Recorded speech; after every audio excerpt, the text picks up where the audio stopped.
Hello, we're here with Robert Thompson, the Executive Director of Houston Pilots. Thank you for joining us today. Good to be here. So let's talk about you. When did you decide to become a pilot and why? I guess we'd have to back up and start from my career. I was actually wrestling on scholarship for the University of New Mexico, and I thought at the time it was unfortunate. I had quite a few knee surgeries, and so during that time they took my scholarship away from me because I'd been hurt every year I wrestled. And so during one of my hospital visits, my mother was with me, and she read an article about B. Mark Twain and go out to this river school that was on the banks of the Mississippi River in Arkansas. And so I went out there and got involved with it and started out and worked as a deckhand and worked for a company here in Houston. Then later I was going to quit that job and go back to the school and actually get my associate's degree in river science and my first license. And the owner at that time told me no, he would actually sponsor me to go to school. So when I went back to get involved in that 2-year associate's degree, 3 Houston ship pilot sons were in that class, and one of them was my roommate. And so with that connection, I really wanted to graduate with that and own my own towboat company and push barges around the United States. But after doing that, working in that industry for 7 or 8 years, I decided I'd like to switch my thoughts and become a Houston pilot. And so I set my goals on getting my first master's license and my first class pilots for the Houston Ship Channel. And then I made the connections, and actually to get to be into the Houston Pilots, you have to be voted on by the association. And so after several rounds of being voted on, I finally was voted into the pilots. How competitive is that? Well, to be a pilot is the ultimate job on the maritime industry. A lot of people apply for it, a lot of people compete for it, and that's like at the point in Houston, you're vetted by people in the industry. All the applications are looked at by 2 pilots, the Port Authority, 2 or 3 people from working industry, and actually 1 or 2 people were just from the city of Houston. And so we evaluate who's qualified, and then that pool of applicants is given to the pilots, and from that pool, we in a meeting can vote on those people. Okay, so what's the difference between a pilot and a captain? A captain, which most of us were before we came here, is actually in charge of that vessel. He's works for another company. He sails maybe across the ocean or sails from port to port, and he's in charge of that vessel. As a pilot, when they come to a port, there are pilots in every port in every part of the world. Russia has their own pilots, Japan has their own pilots, every port in the United States has their own pilots. So we are the local knowledge of that area. It actually started way back in biblical days. It's been quoted of pilots. Pilots were always the local fishermen because they fished those waters. They knew where all the shallow spots were, where all the channel was and wasn't. So they were hired by a ship coming from abroad. And how do I get into this port? And that local fisherman knew the water. He would guide him in. So that's where it started. And so our job now continues that we are state pilots here in Texas. We have a commission from the governor, and our job is to protect the state waters of Texas. That's why all we do is run back and forth on these waters. We know all the bends, all the currents, all the shallow spots.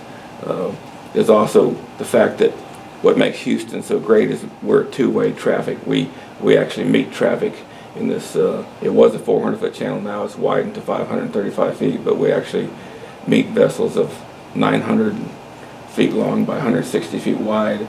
Two-way traffic can meet another vessel outbound of a 106-foot beam. So that alone just allows us to move more traffic in and out of the port, which makes it vital for economics and efficiency. Tell us about the Houston Ship Channel system. What is its purpose and how does it work? The Houston Ship Channel is a 62-mile long channel that is built for the navigation of ships to enter and out of the port. It is the largest economic engine in the state of Texas. It supplies over $900 and some million for the state. I think $1 billion for the state, $900 and some billion for the state. It's the way that goods are brought into the country and the way that goods are exported out of the country. It's what kind of goods? Give us a few examples. Well, we're pretty lucky that in our port we're diversified. We move crude oil, we move containers, which has everything in it, from pellets that make plastic components of computers, and to tires and automobiles and computers and everything at Walmart, batteries, everything that you can think of. Wow. Comes in on containers. We have the largest petrochemical complex in the United States, and we're just took over this last month. Houston is the largest exporter in the United States. Houston Ship Channel is the largest exporter. Wow. There's over 150, maybe 175 docks on the ship channel right now. There's scheduled to be built in different phases. 11 new docks are scheduled to be built in Houston. The fracking that's going on in the United States right now is opening up a lot of opportunities for Houston as a leader in export of chemicals. So how much do you love your job? What's your favorite thing about it? Well, being a pilot, this is the ultimate of the maritime profession. I enjoyed my time. I came from the brown water side. I pushed barges around the United States, and I enjoyed that as a young man. But you're away from home a lot of times. You're away from your family. It's hard to have a family life. And there's a lot of, even for deep sea or brown water, there's a lot of times that you're navigating that is kind of monotonous. It may be way out at sea when there's no traffic around, or you're just on a steady course. But as a pilot, you get to do all the navigation of the ship. You actually are in control of that ship. You're handling every move that ship makes. You're telling it, there's a quartermaster that steers, but you're telling them every direction, every course, all the speed this vessel's making. So you get to actually handle the vessel. So for that 4 to 5 to 6 hour job that you're on, you're in complete control of it. You get to board it, you get to come up through the channel navigating it, and you get to dock the vessel that's put alongside the berth where they're going to unload or load their product. And then when you sail, you get to go down and you do all the unload, disembarking. You untie the vessel, you turn it around, or you take it to sea. So of all navigating, you get to do all the hands-on handling without the long, boring part of being at sea for weeks or months away from your family. So then you go home. So it's all the hands-on stuff.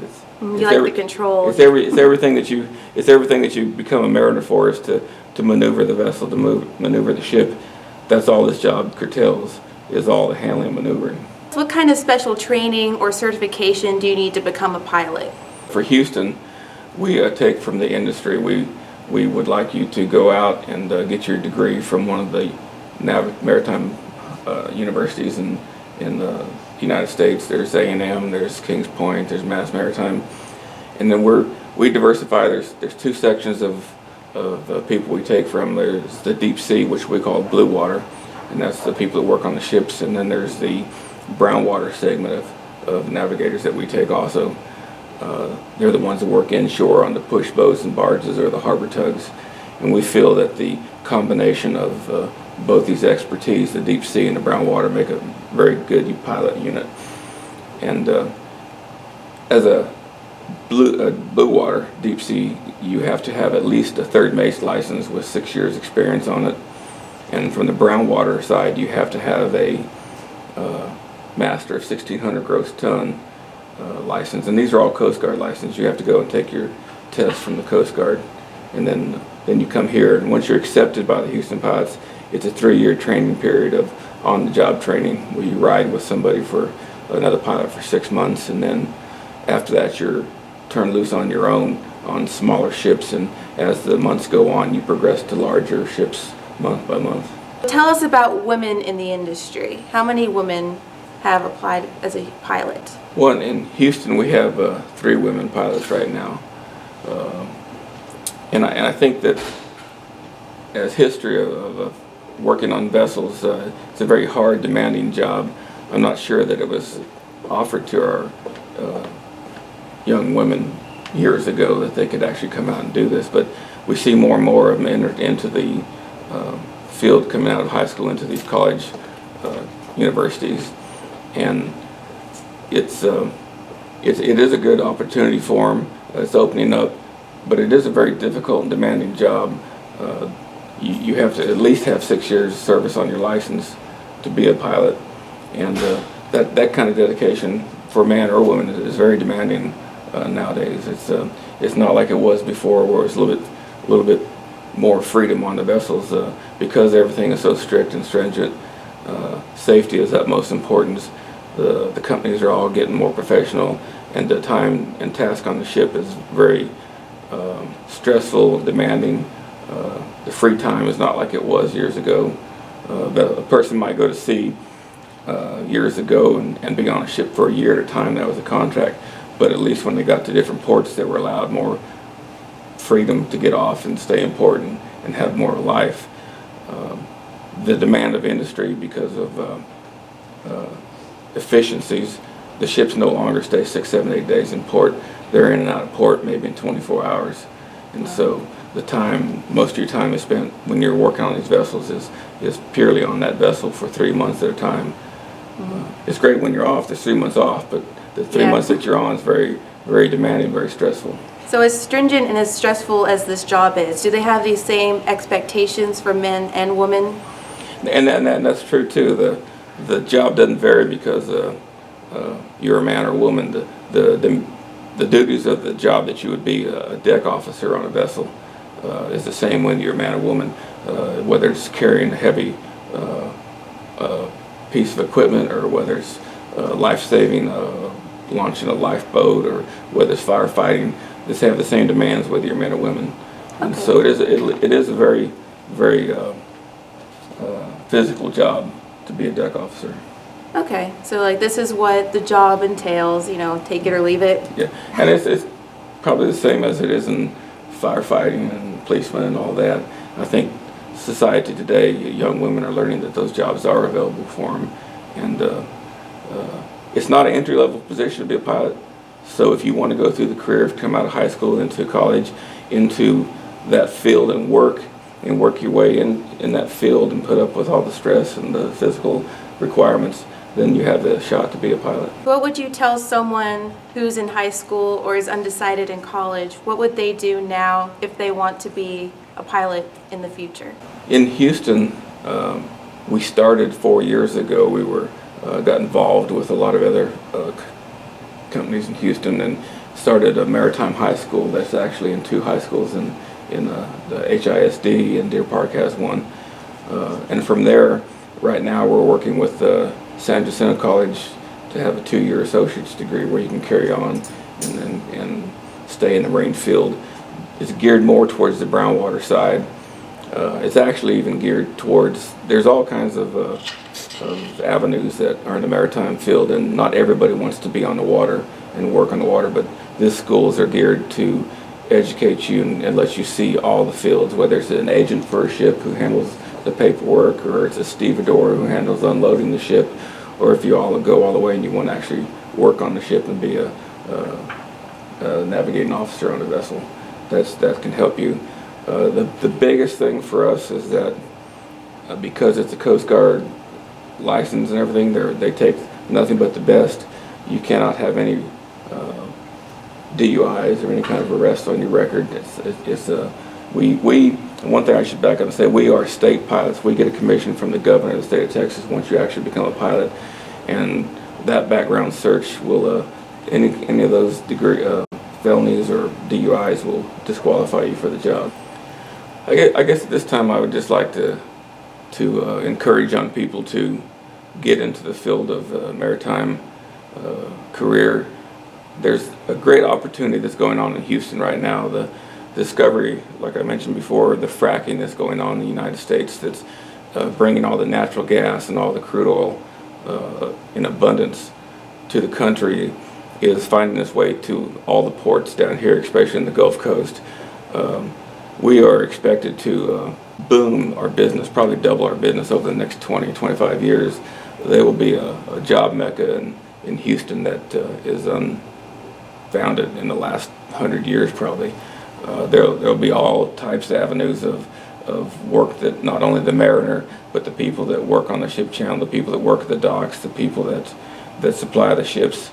There'll be job opportunities galore out of this newfound energy that the United States has. So I would encourage you to look into this field. It's going to be an exciting field, a very good opportunity for you to make a living for you and your families. It's very good to know. Well, thank you for joining us.